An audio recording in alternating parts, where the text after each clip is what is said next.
Our next speaker is Ananthan Ambikairajah. Did I say that? No? Oh, good, excellent. Who is from Australian National University, so welcome, and is going to be speaking to us on a practical framework for courageousness in teaching. Thank you.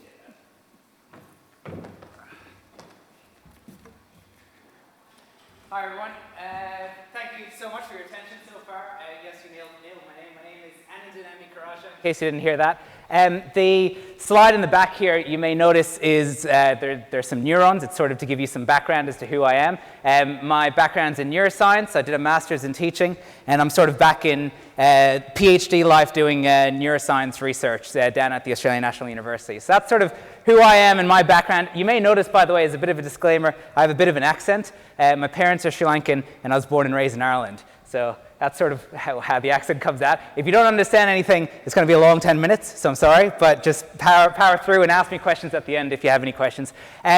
So what am I going to talk about today? Today I'm talking about courageousness in teaching. But more importantly, I'm sort of talking about what does it mean to me to be courageous in teaching? Well, to me it's this slogan. It's this idea of thinking differently, right? Just doing something different, trying something different in the classroom, to me is the idea of courageousness in teaching. And this is, if you have note, Apple's slogan, Think Different. It was actually in response to IBM at the time, came out with a slogan that just said think. And so Apple came out a few weeks later with Think Different. So, but anyways, so thinking different, I mean, it's a great initiative, it's a great idea to try something new in the classroom, but we know that as teachers, our resources are limited. We don't always have the availability or ability to be able to try a multitude of different strategies in the classroom and see if they work. Some may work, some may not. So wouldn't it be great if we could have some sort of level of confidence regarding whether the strategies we implement in the classroom will be effective at the student learning level? And sort of that's what my talk is about today. I want to provide a framework in which you can create strategies that will hopefully provide you with success in improving engagement and motivation in your students. So what is this magical framework? Well, this framework is well established within the literature, education literature, and it's called the self-determination theory.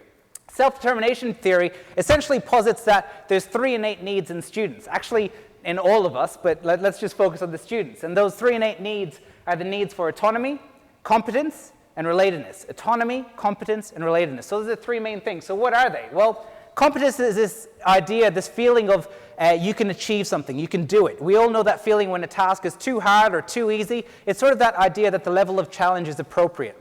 Autonomy, however, is this idea of a sense of control over your learning, a sense of choice. You're able to direct your learning based on your interests.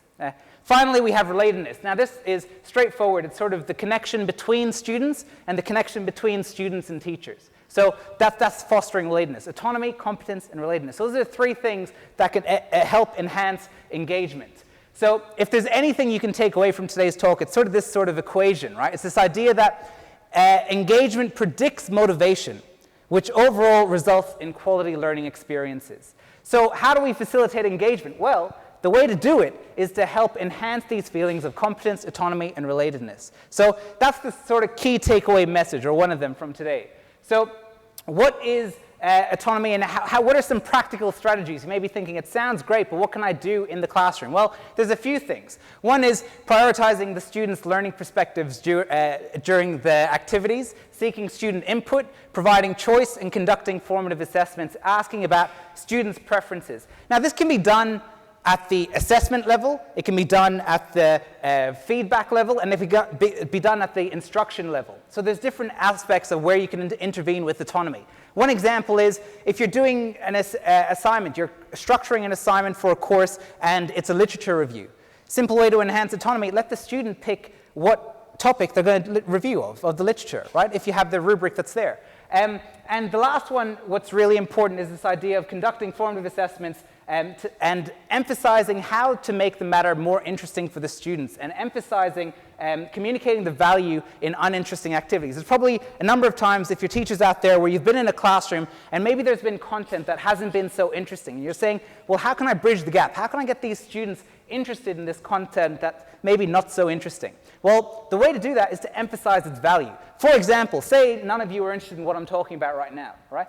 what I'd need to do as a teacher is I'd say, well, this is really important if you're a teacher because it'll help make your students happy, it'll help make them engaged, motivated, it'll help with their overall learning, and you'll have better teaching experiences as a result of having motivated students, right? Now you're interested. But on top of that, I need to reinforce that over and over and over again, hammering this idea of the value of the activity. I've taught students from a wide range of backgrounds, and this is definitely a go-to for me, especially in students who are uninterested in the learning content.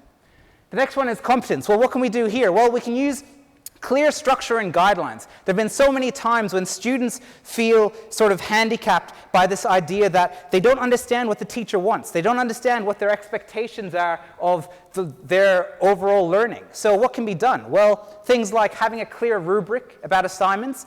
At the start of a semester, telling the students, this is what I expect from you. This is how you'll do the best in this class. If you give them the pathway to exceed in your class, it'll all work out well for you. And providing constructive and useful feedback, which we've already heard about. Relatedness is the final one, and the main thing about how to foster relatedness is creating this sense of learning communities. But what this talk about is today is half of it's about the strategies, and hopefully some of these strategies resonate with you, but the other half of it, I wanted it to be sort of an experimental talk and emphasize my own personal experiences of utilizing self-determination theory in the classroom and what have been the overall outcomes.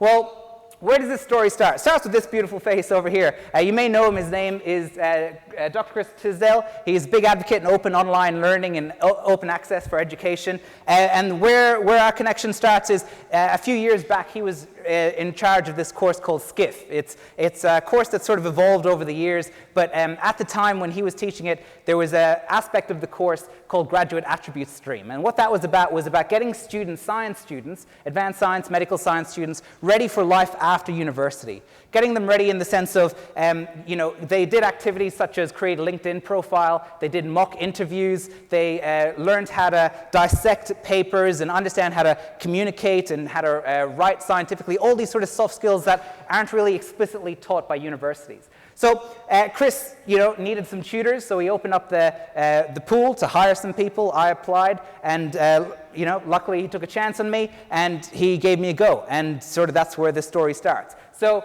with that being said, what happened? Well, Chris sat me down and he said, hey, what I want you to do is I want you to just do your thing.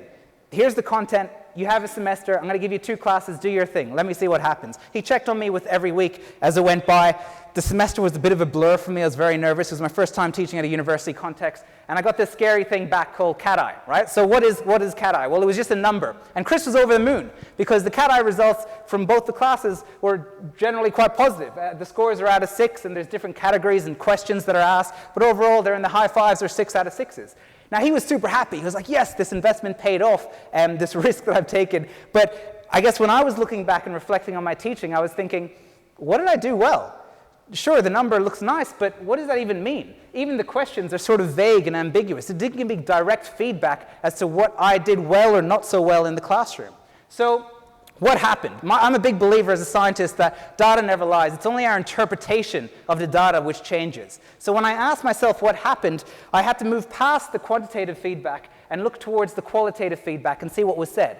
Well, some key things were said. Enthusiastic, engaging, passionate, interesting and motivated. These are the key words that I pulled out. Mr. Amby related well with the students. That's what students call me because it's not fair to have them say Ananthan Ambikairajah every time. And he cared for his students, right? These are the key themes that came out from the feedback. What I noticed most from this is the students were all talking about me and my work as a teacher. They weren't really talking about how they felt in the classroom, what they felt was working well, how they felt is connected with one another. Did they learn? None of this stuff was really measured. So I asked myself a question. I said, can focusing on just one strategy within self-determination theory help improve this outcome, help overall student learning within the classroom?